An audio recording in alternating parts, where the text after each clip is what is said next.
Bagaimana software diinstal dalam pikiran bawah sadar?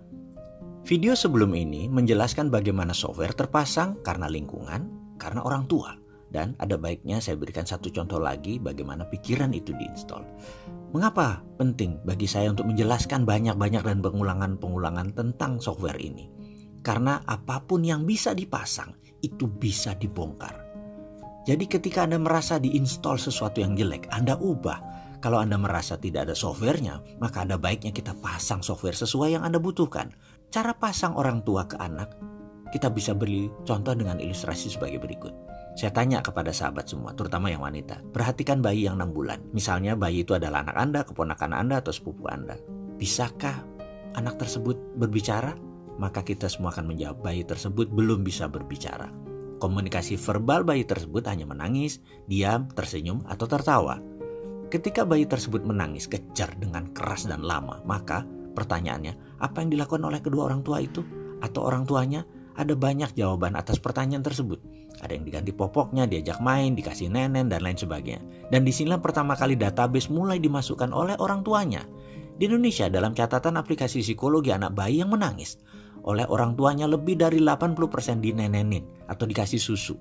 Sementara di Jepang, di Amerika, di beberapa negara Afrika, di Eropa budayanya lain lagi. Karena sudah dilihat tidak pipis, belum waktunya makan, tidak ada masalah fisik yang berarti, aman dalam box. Banyak orang tua hanya memainkan dan mengajak komunikasi sang bayi. Bayi pun begitu tidak diam, diteruskan main dan diajak bicara. Inilah yang kemudian hari di Indonesia banyak anak yang menggunakan tangisan sebagai senjata mempengaruhi orang tuanya. Karena tidak dibiasakannya negosiasi. Dibiasakan dituruti keinginannya. Anak menjadi demanding, sangat banyak maunya. Ada lagi yang harus diperhatikan. Ada software lain yang dipasang orang tua pada sang anak dengan ngegampangin dengan nenenin tadi. Pertanyaan, mengapa bayi tadi menangis? Kita bahas satu-satu kemungkinannya. Karena lapar, karena kepanasan, karena kedinginan, karena pipis, karena tidak nyaman, karena kesepian, karena mau main, dan lain sebagainya. Intinya karena komunikasi belum banyak vocabulary-nya, maka dia menangis. Sekali lagi menangis karena ada masalah. Ini kata kuncinya. Ada masalah.